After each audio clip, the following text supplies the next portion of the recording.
Hello everyone. तर आजचा आपला टॉपिक आहे मॅथ मॉड्यूल. तर मॅथ मॉड्यूल काय आहे ते आज आपण या व्हिडिओमध्ये बघणार आहोत आणि त्याच पद्धतीचे फंक्शन्स कोणते कोणते आहेत ते देखील आपण या व्हिडिओमध्ये समजून घेणार आहोत. तर जसं आपण मागच्या व्हिडिओमध्ये रॅन्डम मॉड्यूल बघितलं त्याच पद्धतीने मॅथ मॉड्यूल काय आहे ते आज आपण या व्हिडिओमध्ये पाहूया. तर मॅथ मॉड्यूल काय? The math module in Python provides various mathematical functions for arithmetic, trigonometry, logarithms, and more. It is useful for scientific computing, engineering, and data analysis. जसं की त्याच्या डेफिनेशन मध्येच आहे. जर तुम्हाला काही मॅथमॅटिकल फंक्शन्स मॅथमॅटिकल ऑपरेशन जर काही करायचे असेल त्यावेळेस मॅथ मॉड्यूल हे हँडी आहे आणि ते आपण खूप इझिली आपण ते मॅथ मॉड्यूलचे फंक्शन्स यूज करून आपण जे आहेत ते ऑपरेशन्स करू शकतो. तर डेटा अनालिसिस असेल, सायंटिफिक कम्प्युटिंग असेल, त्याच्यामध्ये त्या फील्डमध्ये हे मॅथ मॉड्यूल जे आहे ते मोठ्या प्रमाणात यूज होतं. तर जसं आपण रॅन्डम मॉडेल यूज केलं त्यासाठी तसंच पद्धतीने आपण मॅथ मॉडेल जे आहे ते यूज करतो. त्यासाठी पहिले आपल्याला मॅथ मॉडेल जे आहे ते इम्पोर्ट करावं लागतं. जस्ट इम्पोर्ट मॅथ आपण जे फंक्शन हा जो कोड एक्झिक्यूट केला तर आपल्या मॅथ मॉडेल जे आहे ते इम्पोर्ट होऊन जातं.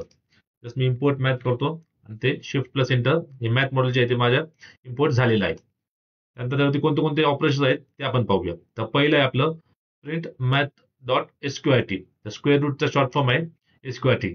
त्याला मी दिलेलं आहे 25. तर 25चा जो स्क्वेअर रूट आहे जो की 5 आहे ते मला आउटपुटमध्ये मिळेल. तर तुम्ही पाहू शकता 5 जे आहे ते आउटपुटमध्ये मिळालेलं आहे. त्यानंतर नेक्स्ट आहे मॅथ डॉट पॉवर. पॉवरचा शॉर्ट फॉर्म आहे पीओडब्ल्यू.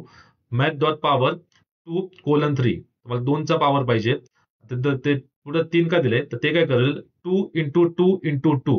3 वेळा दिलं त्याच्यामध्ये त्यांनी 2 × 2 × 2. 2 × 2 4 आणि 4 × 2 इज इक्वल टू 8. आउटपुट मला जे आहे ते 8 मिळणार आहे. हे आहे पॉवर फंक्शन. त्यानंतर आहे फॅक्टोरियल. तर फॅक्टोरियल काय करतं, जे आपलं फॅक्टोरियल जे आपण व्हॅल्यूचं आपल्याला फॅक्टोरियल पाहिजे जस्ट मॅथ डॉट फॅक्टोरियल आणि ती व्हॅल्यू द्यायची. जस्ट सिम्पली आपल्याला ते फॅक्टोरियल जे आहे 5चं फॅक्टोरियल जे 120 आहे ते आपल्याला आउटपुटमध्ये जे आहे ते मिळालेलं आहे. ते आहे फॅक्टोरियल फंक्शन. त्यानंतर आहे जीसीडी, ग्रेटेस्ट कॉमन डिवायझर. तर जीसीडी काय करतं, ज्या पण आपण 2 व्हॅल्यू देऊ त्या 2 व्हॅल्यूला मॅक्झिमम नंबरनी कोणत्या नंबरने भाग जातो ते आपल्याला आउटपुटमध्ये देतं. तर मी दिलेलं आहे 36 आणि 48. त्याच्यातले मॅक्झिमम कोणता नंबर ज्याने दोघांना भाग जातो तर तो आहे 12. तर 12 नंबर 12 जी व्हॅल्यू आहे त्यांनी दोघांना भाग जातो 36 आणि 48. तर मला आउटपुटमध्ये जे आहे ते 12 हे आलेलं आहे. हे झालं जीसीडी, ग्रेटेस्ट कॉमन डिवायझर. त्याच्यानंतर आहे राउंडिंग अँड प्रिसिजन फंक्शन्स. त्यातले मॅथ डॉट सिलेक्स. तर मॅथ डॉट सील काय करतं, राऊंड अप करतं.